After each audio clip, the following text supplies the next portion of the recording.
presence is just as visible in Macy's, Bloomingdale's, Bergdorf's, Bonwit Teller, Neiman Marcus, in any department store across the country or around the world. The field is crowded with new players like Charles of the Ritz, Lancôme, Clarins, CoverGirl, and dozens of others, but only one name dominates, and that's Estée Lauder. She's at the top of her game, bigger than Helena Rubinstein and Elizabeth Arden combined. It doesn't surprise me that someone would want to knock her off her pedestal, and that someone is waiting for me at the Pierre. It's just a short walk from Saks, less than 15 minutes, and as I step inside the hotel, I glance up at the rotunda ceiling, muraled with wispy clouds and a warm blue sky. In a crowded room of fashionable women with fur coats draped over their shoulders, men in tailored suits and pocket squares, I spot Lee Israel. She doesn't look like a successful author. She's slovenly, to say the least.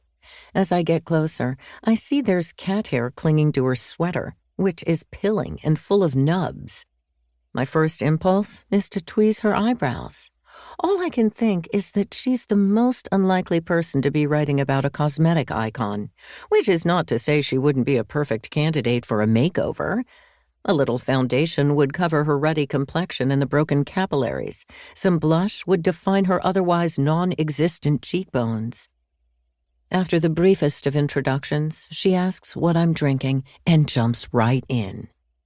I can't remember if I mentioned this on the phone or not, but this is an unauthorized biography.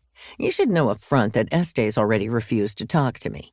Same for the rest of her family. But I'm writing this book anyway, without her consent and without her input.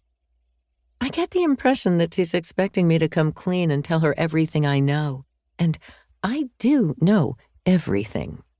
I also know that I can't talk about Estée without revealing my own story. The two are so entwined.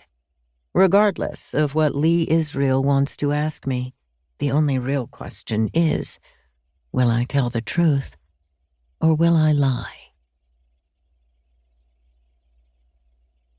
Book 1. 1. New York City, 1938. I would never forget the first words Estée Lauder said to me. "That's the wrong shade of lipstick for your coloring." She'd crossed the room and was standing beside me, her advice unsolicited and, frankly, unwanted. I was getting my hair cut and dyed at Darlene's Palace of Beauty on 75th and Broadway. I'd gone there on an impulse as soon as they opened. I was their first customer that day, seeking refuge after the Hermitage Hotel for Men ousted me. I was 21 and no better equipped to face adulthood than a newborn left outside a firehouse, a baby bird fallen from the nest. Darlene, the owner, picked up her scissors for some last-minute snips. She was a stout, gruff redhead with 3 pin curls across her forehead and a constellation of acne scars along her left cheek. While exhaling cigarette smoke from the corner of her mouth, she pumped the hydraulic foot pedal on the base of the chair. She bumped me up, until I was eye level with the petite blonde who introduced herself as Estée, which came out sounding like Estée Lauder. She had luminous skin, not one pore visible on her face. She was pretty, but not extraordinarily so. You wouldn't have looked twice at her until you got to know her, and then you couldn't take your eyes off her. She had what I called creeping charisma, in that it snuck up on you.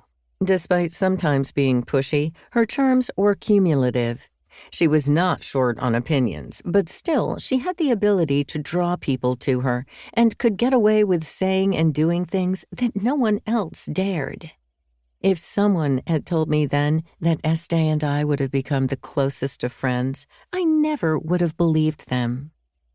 I assumed we were about the same age, but later on learned that she was 7 years my senior. Later still, I'd discovered that she was actually 9 years older. For someone trying to portray herself as nearly a decade younger than she was, she certainly didn't dress the part. The woman standing before me wore a boxy beige town suit with the jacket buttoned to her throat. The tiny little beige hat, tilted just so. To keep listening to this audiobook, I've left you a link in the description so you can do it, at no cost thanks to Audible's 30-day free trial.